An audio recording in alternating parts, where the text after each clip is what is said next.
The first one is perhaps a comment. Sitting in the opening yesterday, I experienced aligning with the Buddha Dhamma Sangha as coordinates for stability, like a holographic compass. I've been returning to this in the breaks between sessions, noticing how my mind can get caught up in something and start to spin. Then I put my hand on my heart and align with the Buddha as this central axis, the Dharma in my heart opening to the way it is, the Sangha, this field of blessings. I noticed how my heart feels deeply nourished when it opens upwards through this central channel. Sense of stability. I'm curious about these different planes or spheres of experience the heart can open into. It feels like opening through the lateral plane out into this world, my heart moves through all kinds of familiar feelings: weariness, overwhelm, inadequacy, giving up, withdrawing, guarding. Yet opening upwards feels easy, a relief, deep gratitude. I'm not quite sure what the question is. Well, I don't know what your question is, but my question, if you like, my point of inquiry is what's the difference? Upwards opening, lateral opening, and a person discerns the distinction between the two. This upwards opening feels relief and gratitude, and the lateral opening round feels more disturbed. So the vertical axis and the lateral dimension. Perhaps these themselves are perhaps curious terms.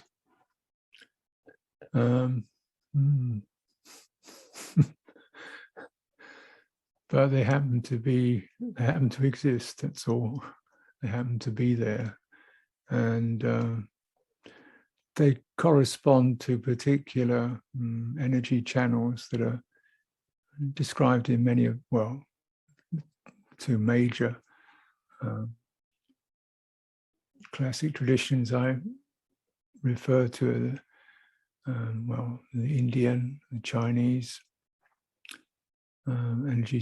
understanding energy systems, and also there's contemporary practices like craniosacral, where they really tune into the energy fields, channels, meridians, nadis, whatever it is, that human bodies are in, and naturally the human body is an energetic experience, but which I mean it has vitality in it, life force. And we start off as a tiny, tiny single cell. And that just starts dividing, and forming all these multitudes, billions of cells, and some strikingly different, a blood cell to a bone cell to a hair cell. What's doing all that? How does those cells know what to do? Yeah. And so does a cell have kind of knowledge packed inside it somewhere? Sort of some contemporary explorations, particularly some of Bruce Lipton, you might have looked up or have sensed that the actual intelligence is outside the form. The form arises within an intelligent field. Of course, this is way out for what conventional biology will teach you. Also, if you look at Rupert Sheldrake, you'll see the similar kind of thing. Rupert Sheldrake, Bruce Lipton. And they're not working together, I don't think, but they seem to have come across the same sort of hypothesis they're working out is energetic fields. And this form, this physicality arises within that and begins to absorb that and be formed through that. So, and these energetic fields form the body or guide the body into it, how it's formed, from being one cell into being, I don't know how many billions of cells, right? All seemingly knowing what to do and in sync with each other, which is just mind staggering how that's happening, So we say there's an intelligent energy. We recognize intelligence is not thinking, but a sensitivity, responsiveness. And in Buddhism, they call it Ayu Sankara, life force energy. And certain intelligence doesn't mean it's necessarily wise or liberated, but it's operating according to certain programs to generate a physical form, function physical form. Now, in people who track, and there's technical skills to track some of these main energy channels, there's generally a vertical one, which is the upright axis, which I call the upright axis. And there are several, there's a lateral one, which is centered on the heart, sweeps out, and they can detect the heart energies, actually can be detected, in something sweeping out to, I don't know, several feet around. And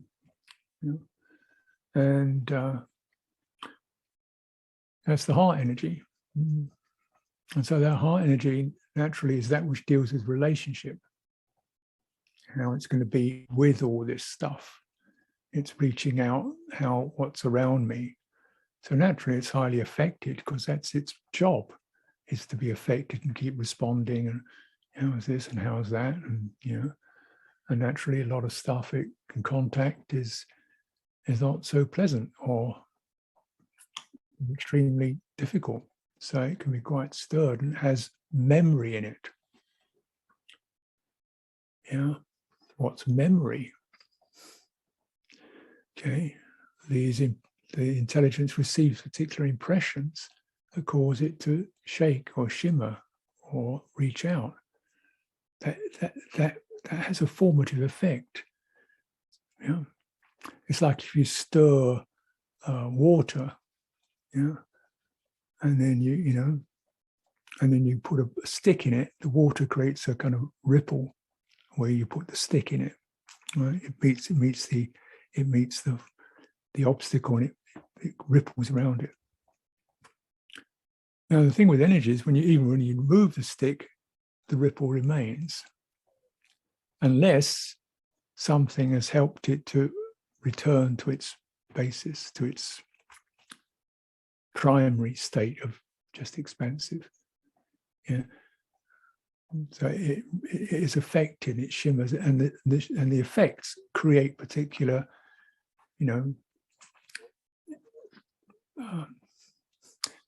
disturbance patterns in the heart energy. We call this tissue memory or heart memory. So in practice, this means we see something and that same ripple effect occurs.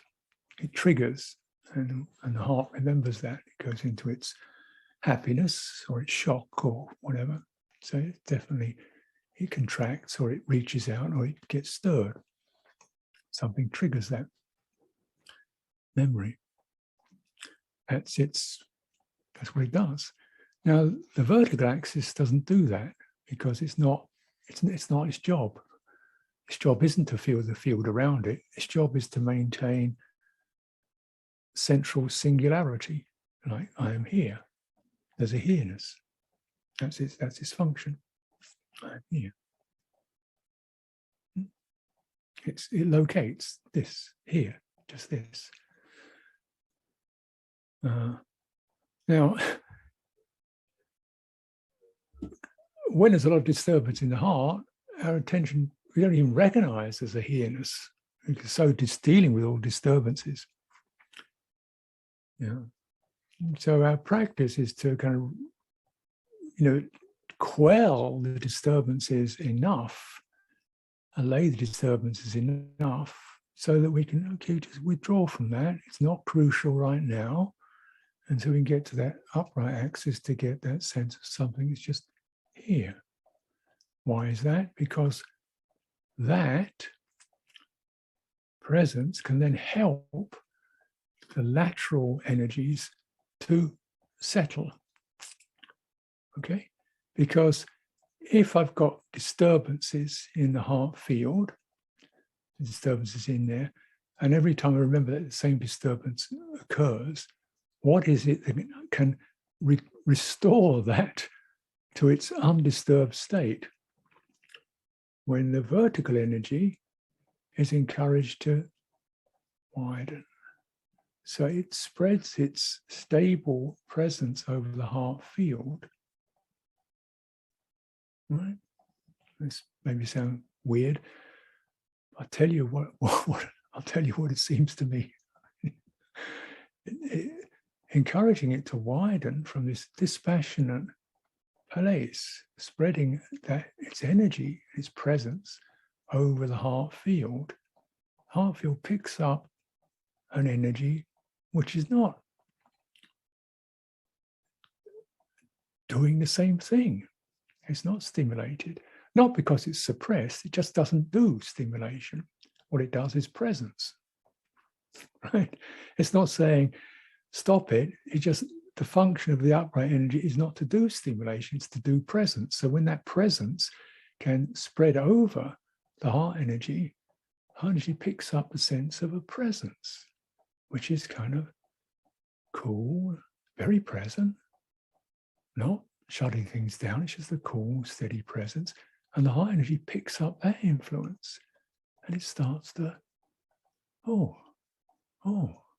release these distortions. And you know that. That's what we call meditation. But you've probably not heard it talked about in that way.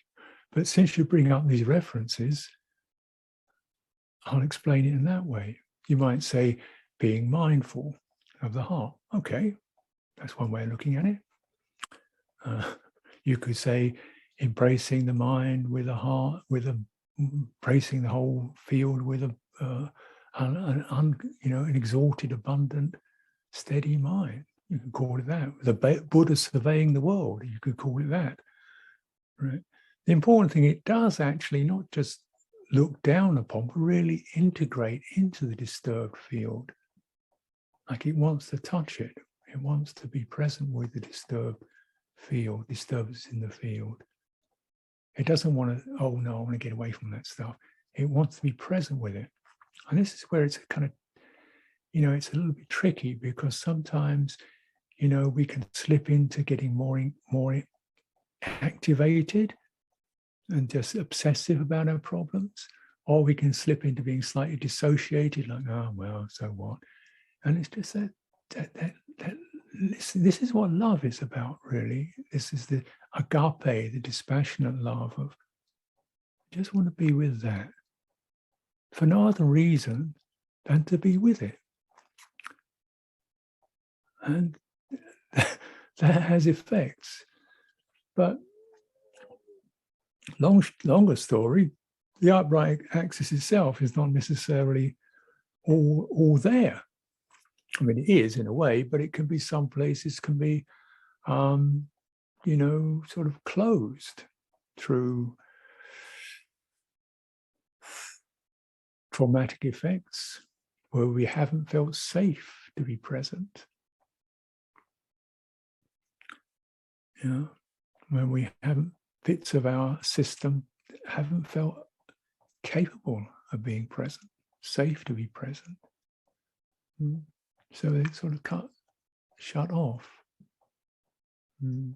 So another aspect of the process is to really sense that upright axis all the way down through your body. All the way down through your body. From the top of your head, through your felt body. And some places you don't feel very much, because that's perhaps where it's, for some reason or other, it's been gone absent. So it's buried, it's closed. There's a closure around that place where it hasn't felt okay to be present. So again, this is not necessarily all just that straightforward, but the more we can feel where we can feel healthily stable, in our bodies, in our actions, with ourselves, we can stand in our present, look at ourselves and feel that's okay. You keep returning to that, because that place or that experience, you'll feel a sense of the stability and an openness. I'm not closed down. I'm not running away. I'm open. You linger in that, and you pick up the sign. And somebody later asks, "What's this sign thing mean?" Well, this is what it means. It doesn't just mean, this isn't the only instance. It's quite a common word, although it's translated in different ways. It means you pick up the defining characteristic. If I had to say one thing or one or two things that cover this experience, I'd say it feels open. It feels stable. I don't know. That's it. That's where it strikes me. Now that sign, the heart can pick that up. Oh, that's that. And it remembers it. I mean, we're looking at a memory is a very immediate experience. Oh, that's that. It lingers, it retains the echo of that. And you begin to then sweep through the body with that quality in mind, very slowly, gently. So it just encourages other pieces to come back into presence. Sometimes they're a little bit numb or disturbed or uncertain, so it's got to be done with, kindness. So the upright axis, the more that's fully established, it's a tremendous resource. And the other pieces that, of course, well, why bother with this lateral stuff then? Just be there. That's tempting, but it's not the fruition. It's when we can actually, suffuse the all-encompassing world. As they say, the Buddha surveys the world with unconstricted citta. There's a phrase, the unconstricted heart, the unconstricted awareness, unconstricted by perceptions, feelings, forms, consciousness, memories, activations, defilements, suffering, aging, sickness, death, is not constricted. This is what, this is the potentials that are there.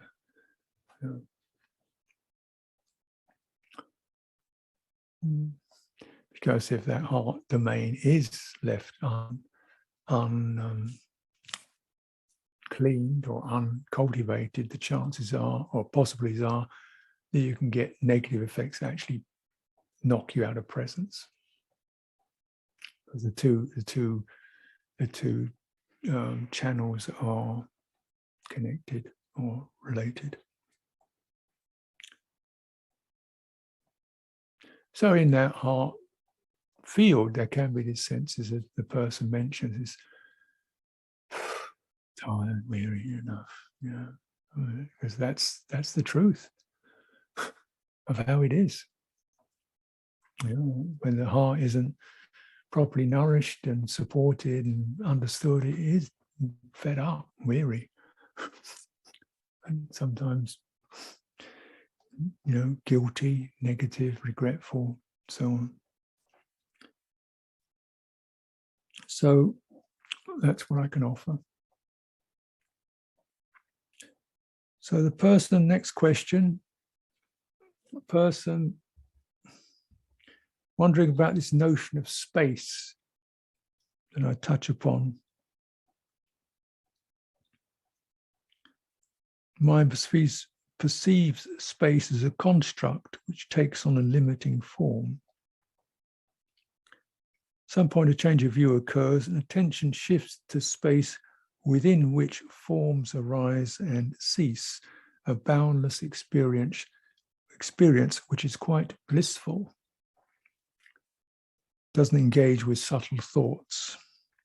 How can this be a skillful practice in daily life where mind objects are more disagreeable? Telling myself at this time it's just this seems to work may not be a real understanding of the nature of impermanence and may be a quick means of escaping the suffering mind. And appreciate guidance. Yes, it is a quick means, but yeah, why not? I mean, that's what it's there for. It's like a simple sort of push button, one click.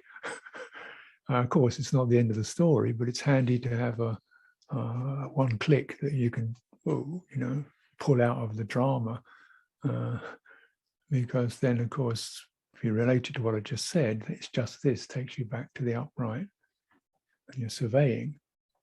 So now you've got a good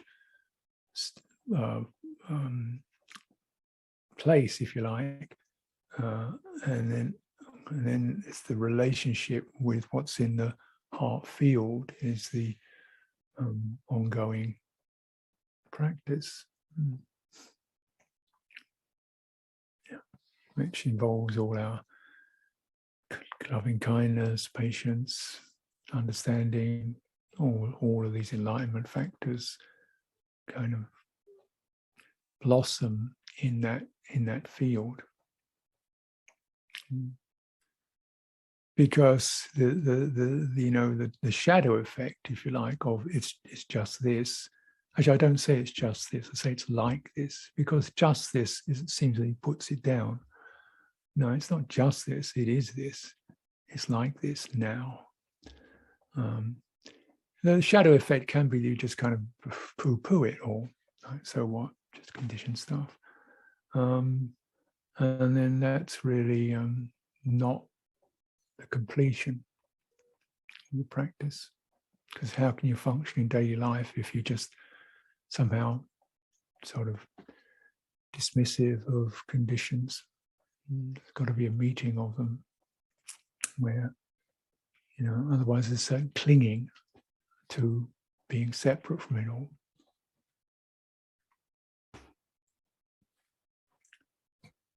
Person dealing with a very volatile situation, severe conflict and stress, stakes very high, wrong action, getting angry could make the situation much worse. Tendency is to suppress in that environment, but then express the anger or the emotion into other contexts. Or keep it buried or allow it to explode out and create negative karma. How do we deal with this on an emotional level? Middle way between expressing destructive emotions and suppressing them. Feels like it needs expression. How to do that? Well,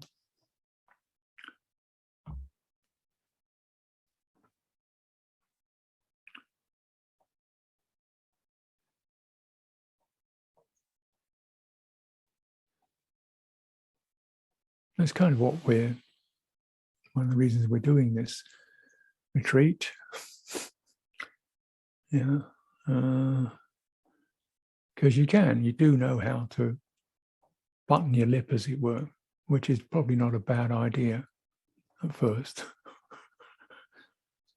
Of course, it can't stay buttoned for long, but at least it's cool. And then internally, you're dealing with this flow. So we find, first of all, the acknowledgement of that.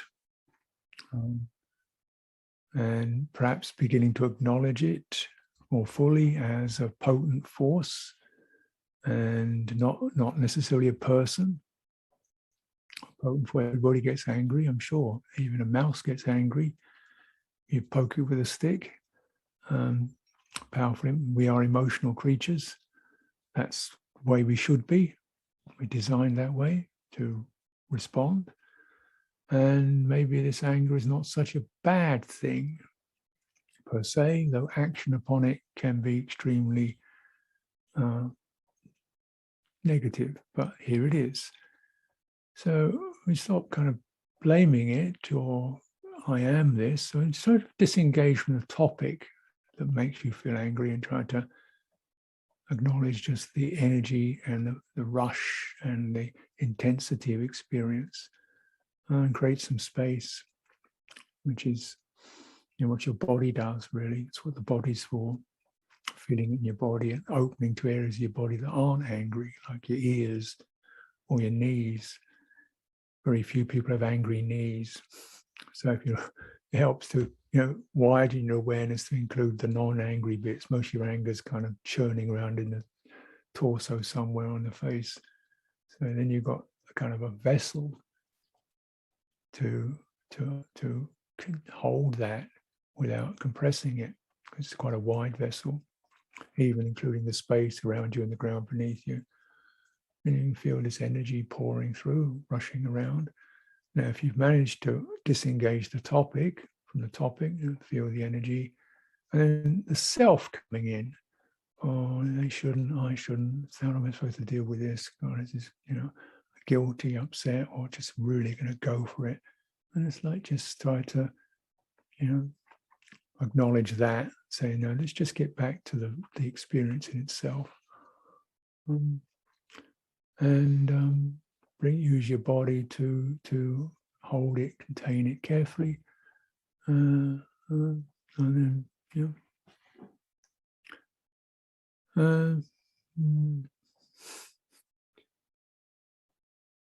it may be that you can get a sense of the strength of anger. It's a way in which what anger does as an energy.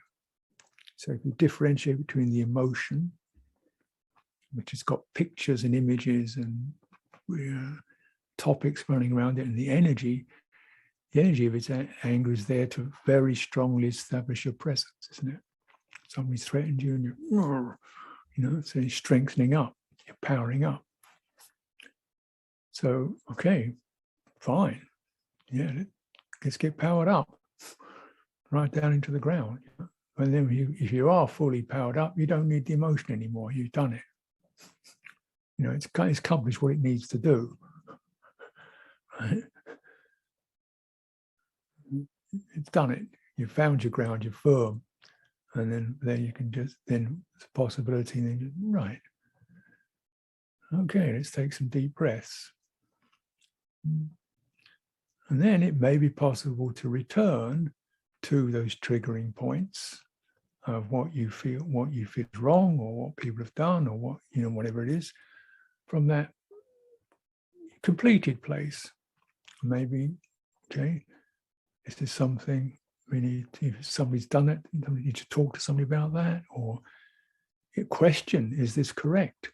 Because sometimes we get extremely angry about something somebody's done or said, and actually we got it wrong.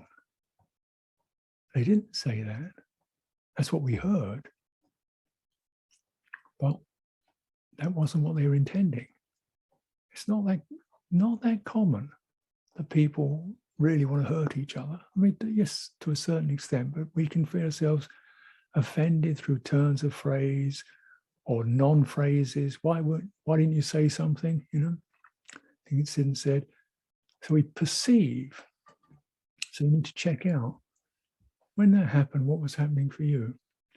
Well, this is what happened for me. Oh, really?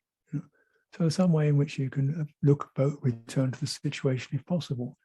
Now, maybe the situation's way in the past, in which case you've got to kind of cultivate that capacity from your stable place. You have the capacity for this opening, and the opening has got heart qualities, kindness, forgiving, releasing, which liberate you from these effects. There's a whole feel, to process it. It could take quite a long time to work through. But that I would suggest is the basic thing I'd place now. Remember to use your body, whole body, get until you've come to a stability, till the anger or whatever it is has found a place to do its job, which is to firm you up. And then from there you can the energy will begin to release and you feel steady. Now, if it's not doing that, then what's happening is you're actually still going into the perceptions of what triggered it. And that'll keep going forever. And although it may have truth in it, it doesn't take you out of suffering. It doesn't offer a reasonable way for resolving the topic. You've got to get back to stability, which it will do if you handle it carefully. And then you can, from there, then there's a whole skill and cultivation of how to deal with the triggering effects.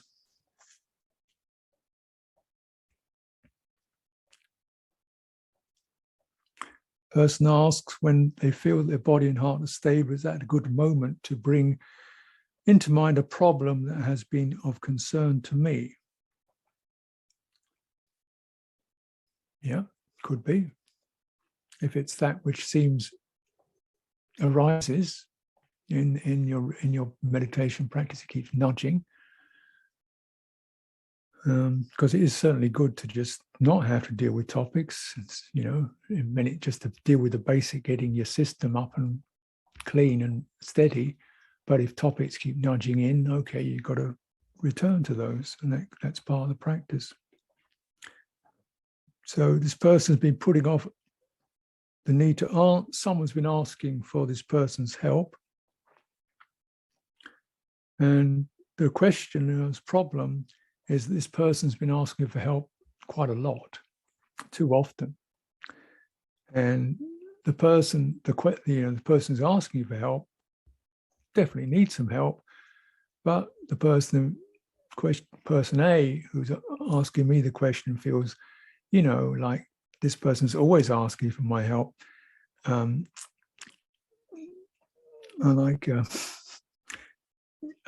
feel it's a bit much. I think that's what the question is saying. So it's about relationship, isn't it? And relationship has to have two people in it. So a tendency for kind-hearted people is to not necessarily put themselves in the relationship. That is, the relationship's all about the other person, how to help support the other person. And there's not enough of the me in it. So it's like there's only one, it's only one person in the relationship. Maybe it's useful to, even though you are perhaps in the caring position, still you have to have a little bit of the me has to appear in it. Otherwise, the person you're dealing with doesn't really know or get a reference to, what do I say, to training themselves. Like also is the right time, the right place. They get too dependent. So I think you as the carer, it's your responsibility to help the other person by saying, I really want to help you, but right now, I need to take a break or something, or freshen up, or I need some silence now. Otherwise, you're not really guiding the other person in a responsible relationship. So you want to say, yes, I do want to help you, but the way I help you is by making sure I'm in good condition to do so. And that's not saying you're a burden. It just means it does take my energy, and I'm happy to offer it when it's there. And now it's not there, so I need to do some things to just get myself up and into condition. That seems very mature. And that's what we want to encourage in ourselves and in others. person mentions, I talked about meditating with the eyes open without seeing. This is challenging for me. How does that happen? Well, perhaps I misspoke. I mean, so without seeing, focusing on particular details in the visual field. Clearly, if your eyes are open, the chances there will be seeing occurring unless you're in, pretty somewhere else state. And so there is seeing, but we, instead of focusing on the, on the details of visual objects, we focus on the act of seeing. That is, there's a wide expanse of different colors and shades and lights occurring. And out of that, I interpret forms. This is like, so you're not, so it's a very wide focus and soft. You could say, imagine you're looking over the ocean, or imagine you're standing on top of a mountain and it's quite misty and you're looking out this ocean of mist. So it's wide, details are not there. Now maybe that's too difficult, that you find your eye immediately fixates on some object that delights or annoys or gets you curious. So can you disengage? And sometimes where you disengage, you can refer to the physical feeling of the eyeballs resting in your head. So you just come slightly out of the visual consciousness into the tactile consciousness. So here's, what's happening around the eye. Now, if you focus around the eye and the eyeball itself, you should notice a difference between when you see something, there's a slight contraction of focusing. Now, if you relax around your eyeball, even within the eye, the pupil, just physically relax the physical qualities of that, then the focus will soften. So if you go to the physicality of it and feel, when you really focus on something, then naturally, as I'm doing it, everything tightens up. So if you relax in the eye sockets and, if possible, relax the iris pupil.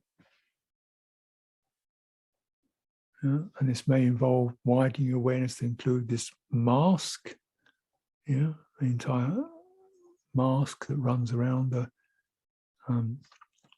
the forehead, upper cheekbones, this kind of wide band that you put a mask on, and relax all of that, including the temples. That may again also support a very wide, soft focus. Now, if that still isn't working for you, then you can use listening.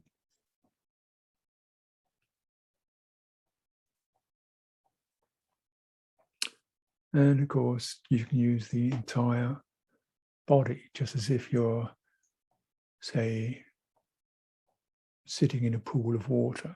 So the whole body is feeling something rather than details.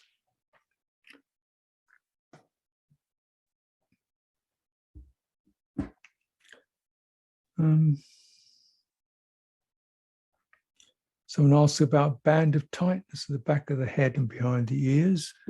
I recommend wherever there's tightness, you extend your awareness, keeping that place in mind, but extend from that band to cover, the entire head and even further down the body. So it helps the energy that's causing the tension to find areas where it can begin to drain.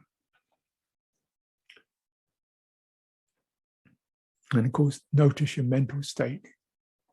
So it could be an emotional, mental, psychological quality that's happening there that needs to be acknowledged, and also just,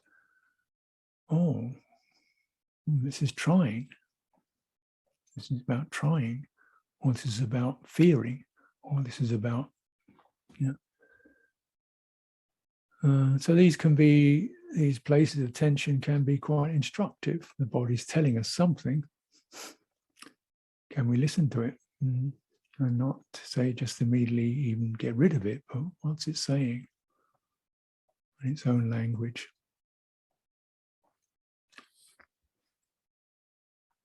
Someone says in their family there's a history of Alzheimer's, and the person themselves feels they have an aging mind. So they're wondering about Alzheimer's. Do you think heart wisdom is knowable when dementia is present? How might practice change or continue to be a support if one has Alzheimer's or any sort of decline of higher cognitive functioning, which is definitely quite, there's a likelihood of that for any of us. I think it's, I don't know what the figures are, but it's not that rare to have some degree of, cognitive decline. And this is why it's important to get the other intelligences going, the body intelligence and the heart intelligence, when the conceptual stuff sort of starts to go rickety and frayed. Because these are the most important intelligences for managing your well-being. The conceptual intelligence isn't really that good at that. So as I was suggesting, as I've been saying, between the spinal axis and the lateral field, between the body and the heart, those are the two intelligences that have a sympathy or symbiosis.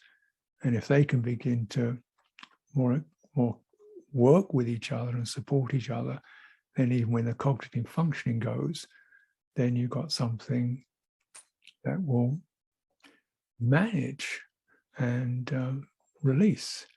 Now, I was reading a book by somebody with dementia.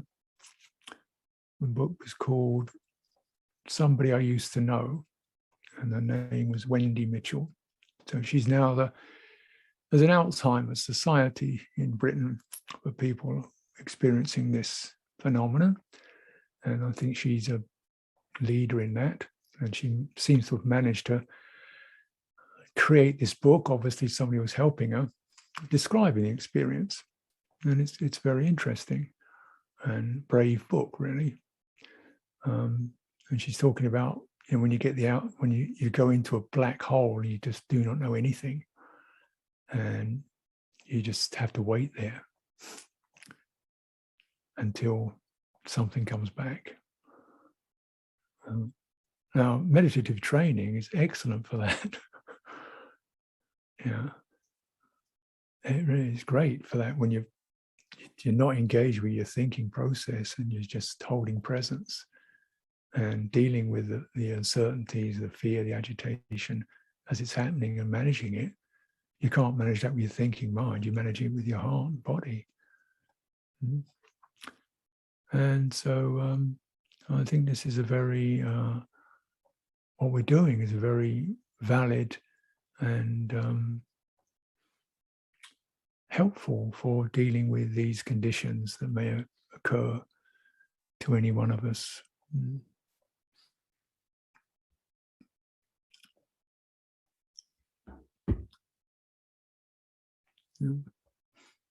Somebody showed me a video clip of a restaurant in Japan, which is all the waiters and waitresses have Alzheimer's, senility, and the restaurant's called "We Forget Your Orders," and so they're quite upfront about it.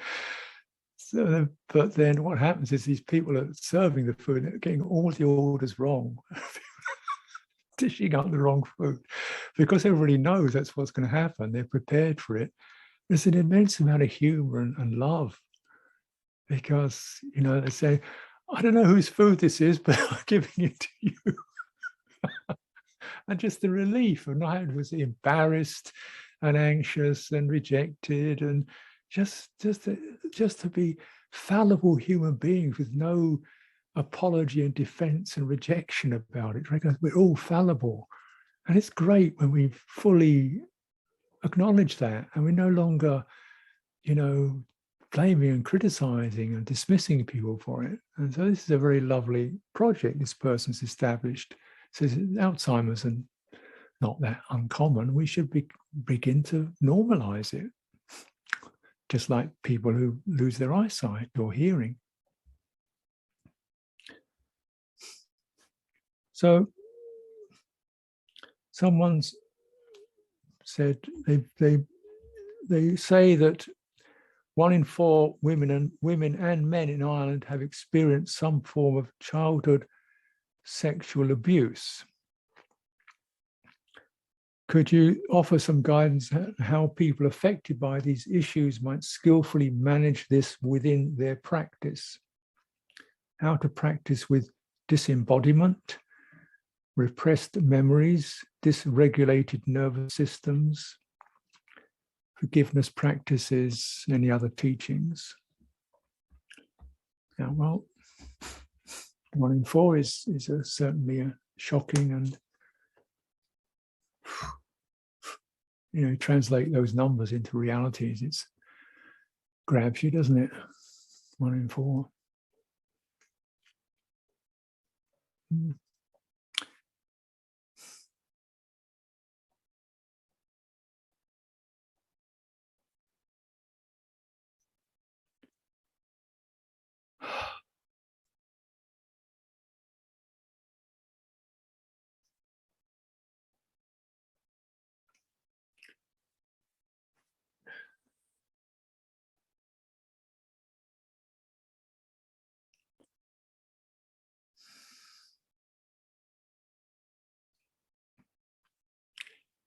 Yeah. So anyway, clearly, this is tragic. And when we try to review the loss of boundaries, the loss of safety, the loss of the ability to say no, the loss of trust, the loss of dignity,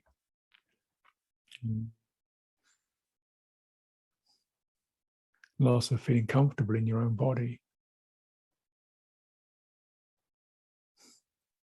and the disorientation and confusion that occurs because you are sort of in this body to some extent, but it's not safe.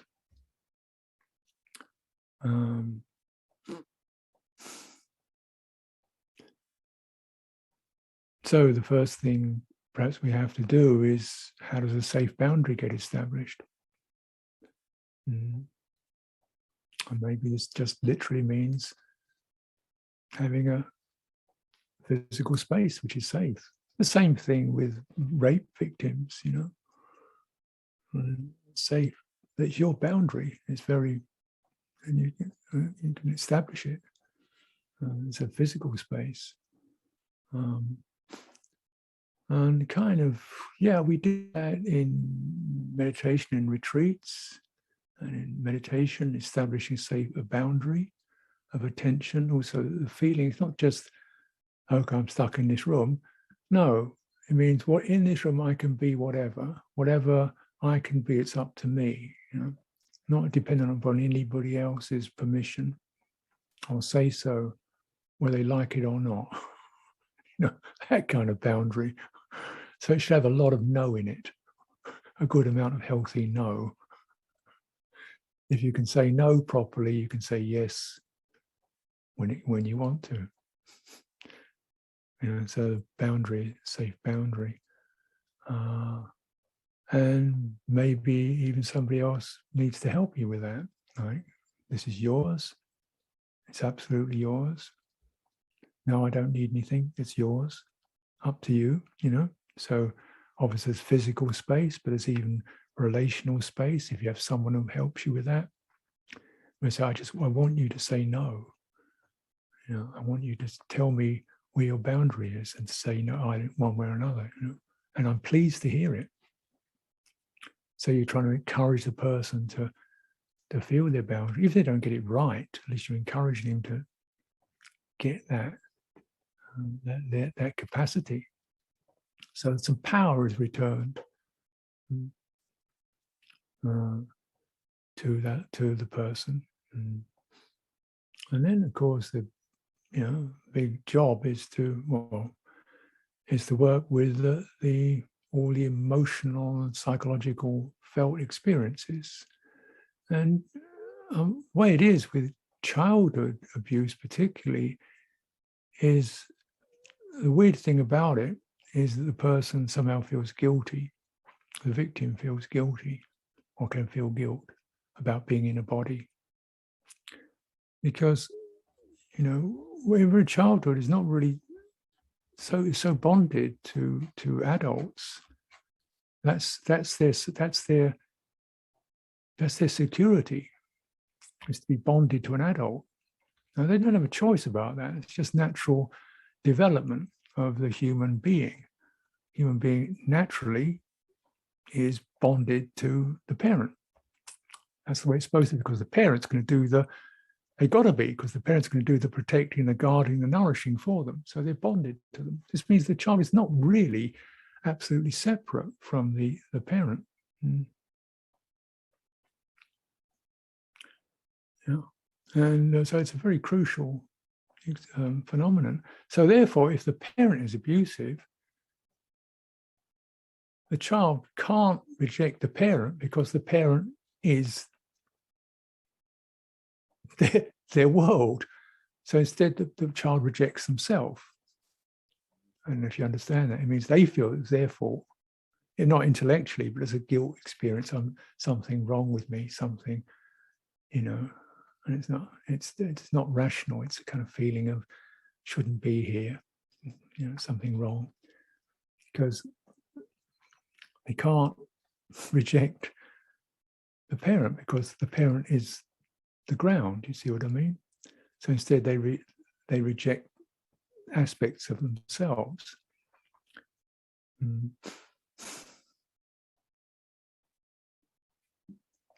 Called guilt.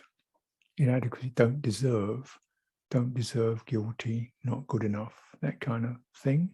Can go impure even, and around anything really, but probably around their sexual energy, around their bodies, around.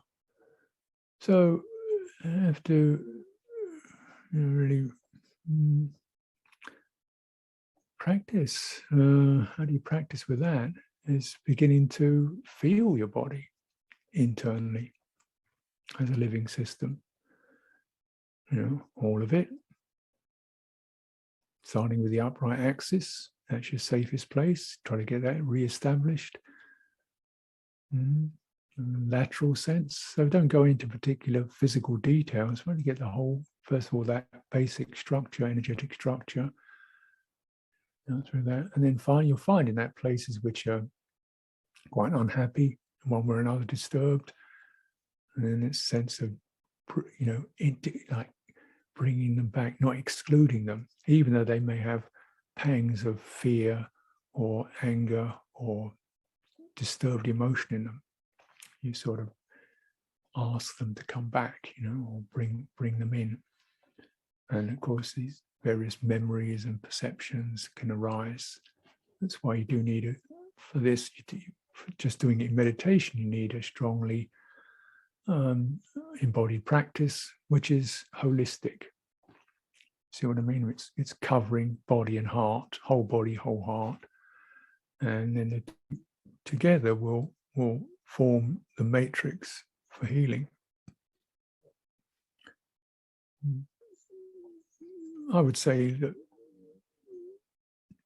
I'm not an expert on this, but I would conjecture that it's probably also good to have a wise person to help with that, because some of the emotions can be very disturbing, and we feel a bit lost.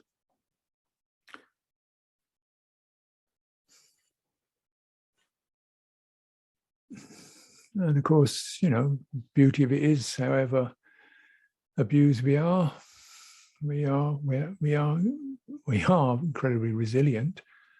And so, the first thing is the importance of establishing that upright axis, the ground, get your resilience there first of all, before you can begin to open the territory. Get that there. And you've got something to return to if things get very volatile. Okay, that's probably all I can offer at this particular time. So thank you for your questions. And we'll suggest we take I'm going to take a pause anyway.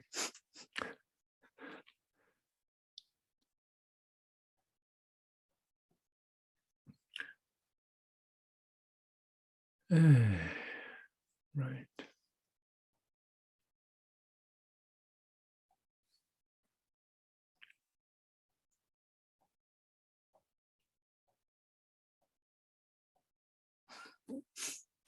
And maybe we should go back to, if you like to, we want to take a few minutes break, but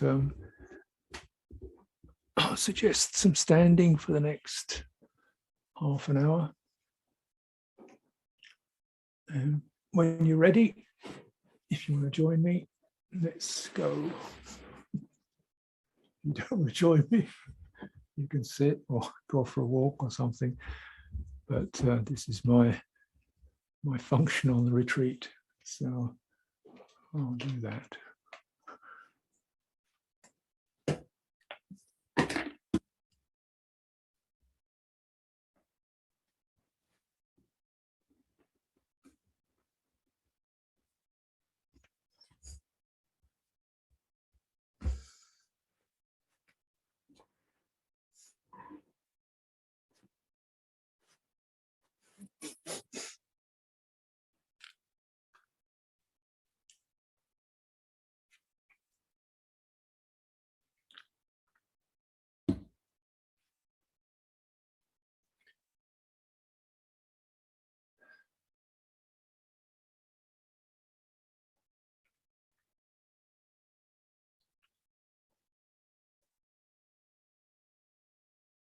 So coming into standing, very simple thing we do every day. And just feeling, as you draw your body upright, there's a sense of, the potency. The body can stand up. Muscles extend, they carry you. And the sign, a quality of, we're vital, we're alive. Vitality. Whole body. Enjoy. And recognize that it doesn't need to do that much. And so wherever as you come into your standing and moving around a little bit to get the right balance, check the imbalances, feet,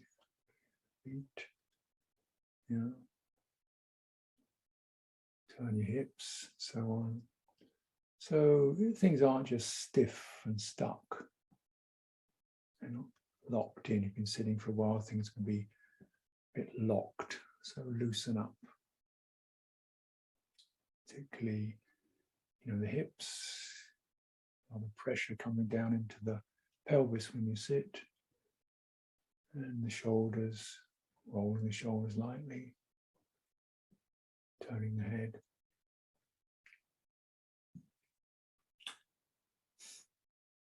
So things have begun to feel more fluid. We're not standing stiff.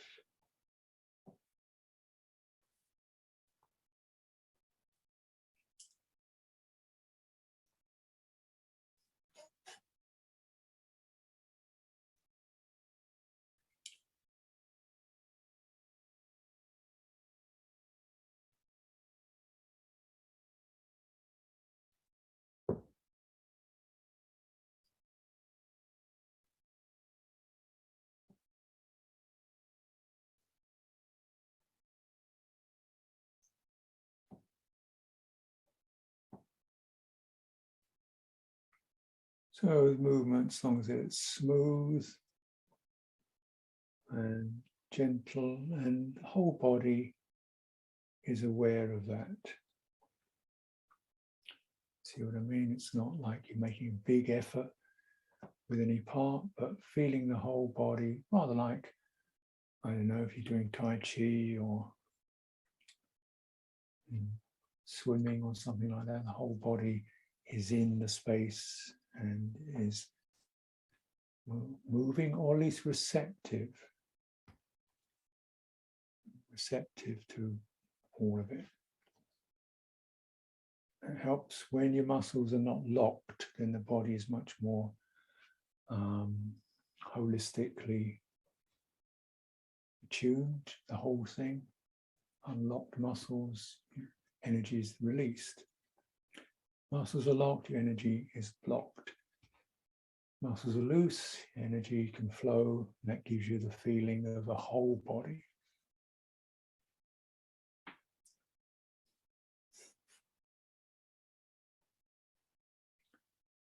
And a little bit of movement also reminds you plenty of space. You don't need that much, but all the space around you is completely yours, completely for you to open to. In front of you is safe and open. Behind you, check it out. Toweling yourself on the space behind you, sweeping the space in front of you with your body. Is it safe? Is it open? And take it at the speed or a quality that encourages that mood. There's a nice lightness that we encourage for meditation, even playful.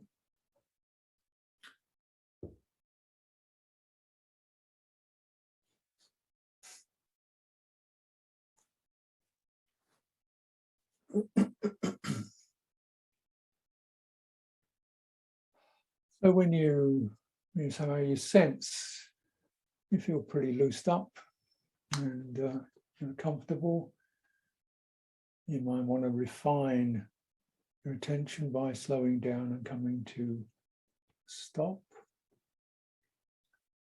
So you can give more attention to the subtleties of bodily experience. How the feet connect to the floor. How the knees rest so that their knees should not carry weight.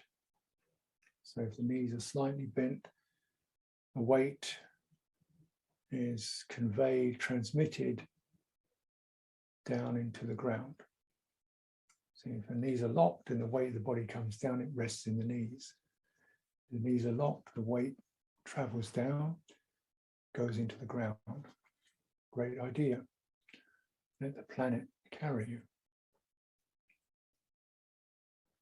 And the feeling of, yeah, this ground underneath me, that can certainly carry. So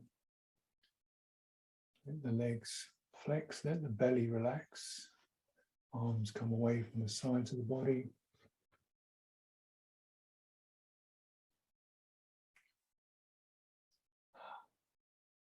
Open the throat.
Maybe we can be a little more alert within that. If we are in a quiet place listening, but not just through the ears, but all the senses are lightly awake, and your body is awake. From the skin, palms of the hands are open, fingertips sensitive, soles of the feet relaxed and open. Legs, the inner surface of the legs more sensitive, the outer surface is supportive.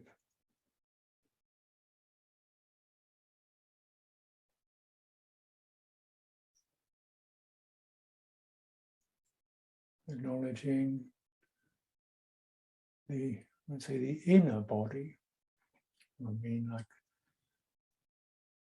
energetically speaking, the body's rather like a tube.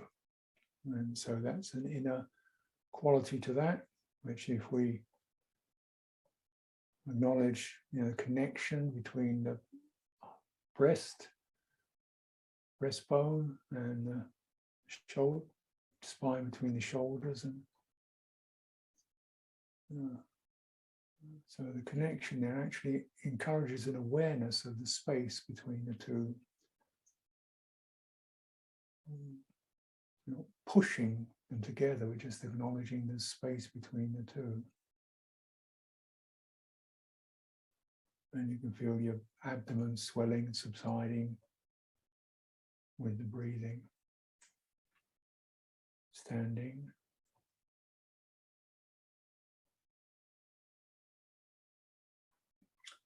This stability and then the internal openness. So if we can relax the abdomen, so this abdominal chamber can swell when you inhale, like a globe. So it goes up, down, back, in all directions. So you can feel it slightly expanding into your back. You inhale. There's a slight difference in your lumbar region when you inhale, when the inhalation comes in. Yeah. Naturally, it affects your chest. And even expanding as if there's a slight resonance descending from the abdomen into the legs.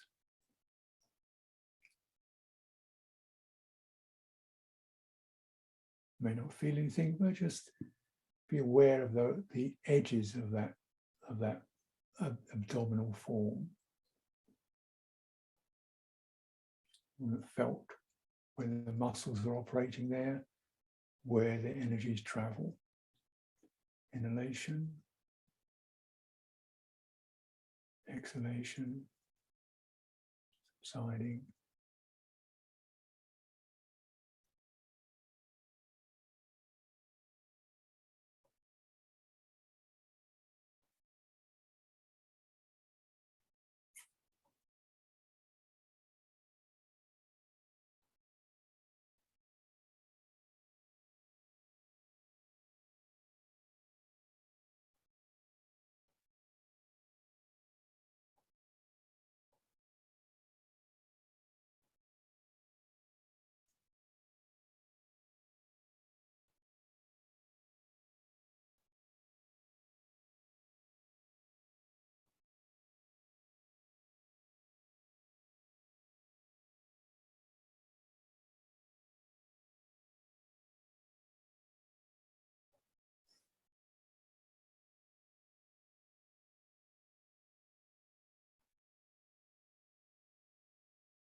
Letting the space around your chest open And make your arms are slightly away from the sides of your body. Enjoy that.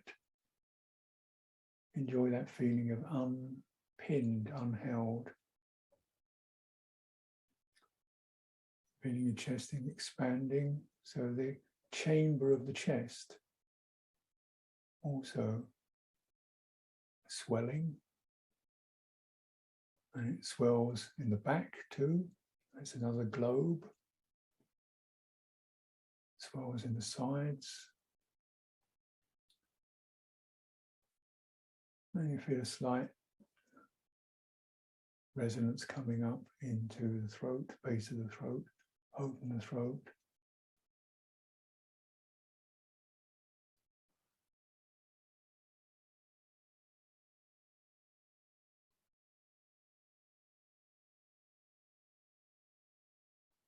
And coming to the top of the throat, the glottis, where the throat becomes the mouth, back of the mouth. Spend some time there. This helps to release the head. Tongue rests. We feel this gentle air current, energy current, coming into the way back of the mouth, where the nasal chambers come down the throat. Takes you inside your head, away from the face. Relax the face. Keep your eyes open. You might feel disoriented.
And without any effort in terms of controlling the breathing or anything like that, let your awareness as you're breathing, inhalation comes, let your awareness extend from the top, back of the throat, down into the abdomen.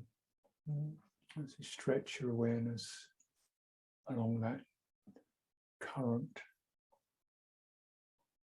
noticing the different moderations, flows, tingles that occur along that track.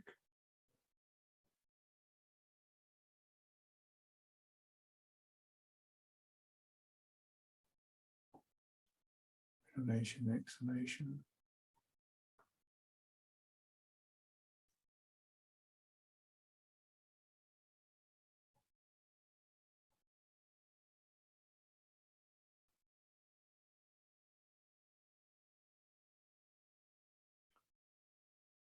You might feel it, quite strongly around the center of your chest.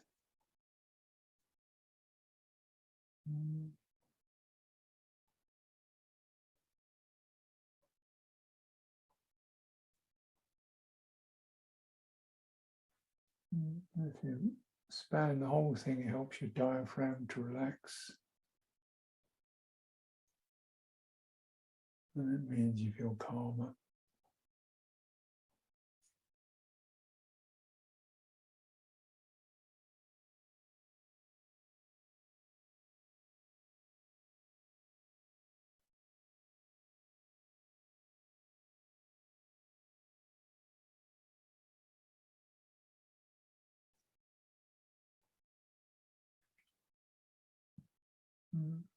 So the defining sign, open, there's a stability,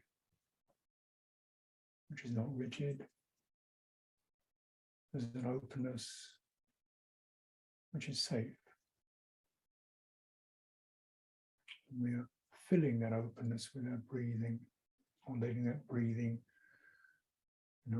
feed, warm, flow, vitalize the openness. This is rebuilding energy channels.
So some aspects of that might feel very agreeable, clear, but also be,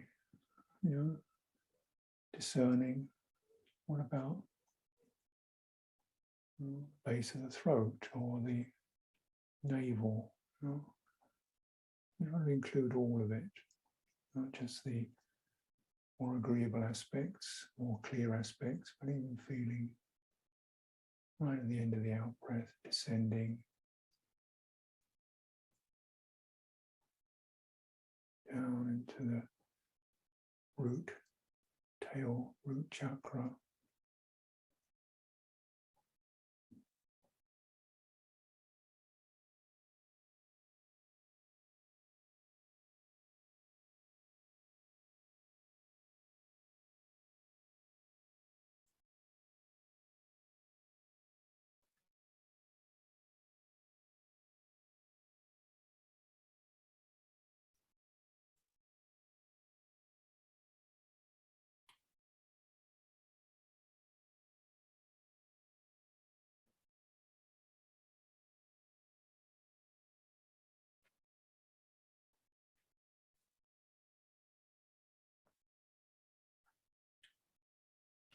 In your own time, according to your own discernment,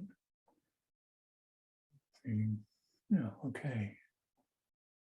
You might start to sense widening just to the edge of my skin, the tingly boundary, chest, back, upper region, belly, throat, face, hands, feeling around that, the space. Just moving ever slightly into the lateral, the field around you.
How is that? So make sure you're not getting rigid. It feels some sense of wanting to move a little bit, being more comfortable in your space. Fine.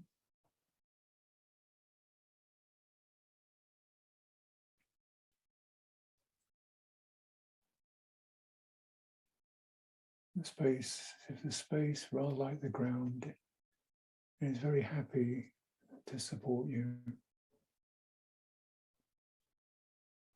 Wherever you are, it's very happy to support you, to adapt to how you want to be.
Now opening the sense fields, the sense doors, and also opening your heart, chitta.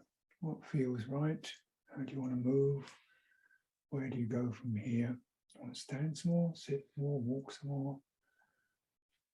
No call.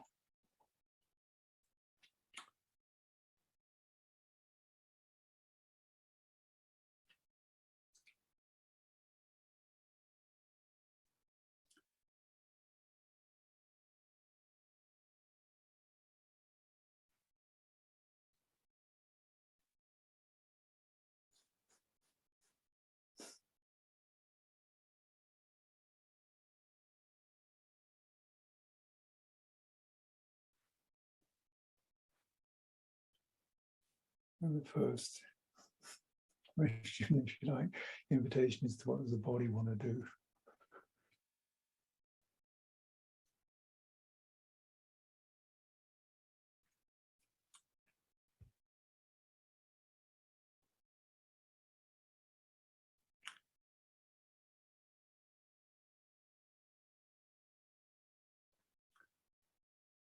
Okay, I'm going to take some private space, so I'll leave you to your own dimension, your own domain, and hope to see some, all of you, at 8 o'clock Irish time.